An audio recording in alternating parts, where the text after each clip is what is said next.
Bonjour à tous et bienvenue sur cette vidéo. Aujourd'hui nous allons voir comment convertir un chargeur Tokyo Marui avec un print en 3D pour le convertir en chargeur PMAG. Donc on va commencer par retirer la vis du dessous pour pouvoir extraire l'interne du chargeur.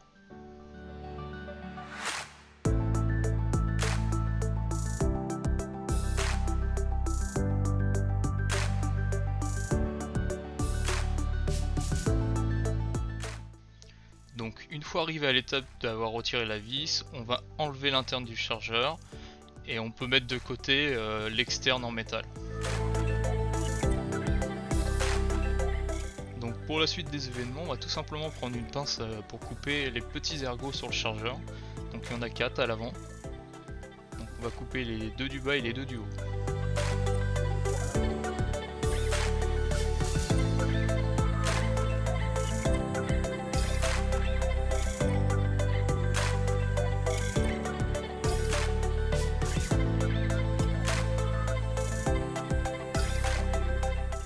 Donc pour la suite des opérations, on va tout simplement retourner le chargeur et à l'arrière où il y a l'arrêt de tir, on a une petite languette, il va falloir légèrement la réduire sur les côtés de 1 petit millimètre. Donc pour réduire cette petite languette, vous pouvez utiliser soit une pince, soit une lime, soit un petit cutter, ça le fait très bien.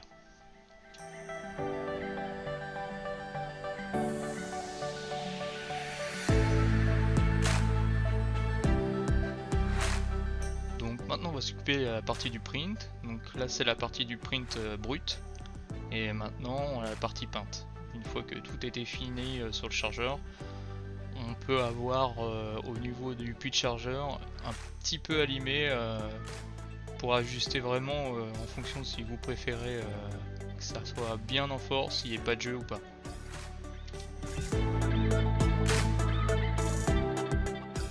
Donc là je vous l'ai pas montré avant, mais la peinture est finie sur la backplate et donc tous les trous ont été prévus pour les vis. Sauf que la vis d'origine est un peu courte et du coup moi j'ai prévu pour mettre une vis légèrement plus longue.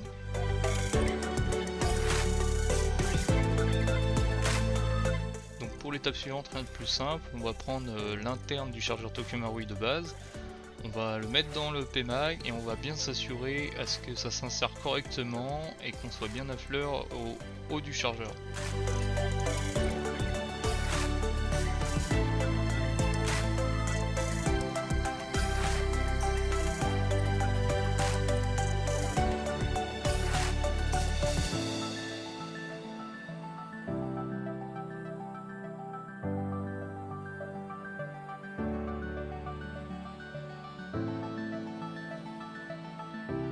Donc une fois qu'on s'est assuré que tout était rentré correctement, on prend la backplate et on l'insère par l'avant du chargeur.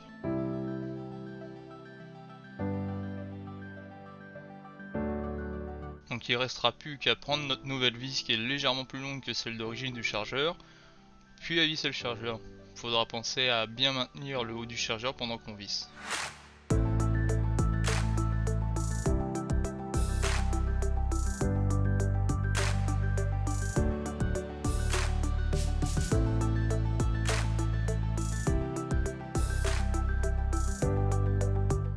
Donc faire attention de ne pas serrer trop fort, que ça reste du plastique et ça peut être cassant si on serre trop fort.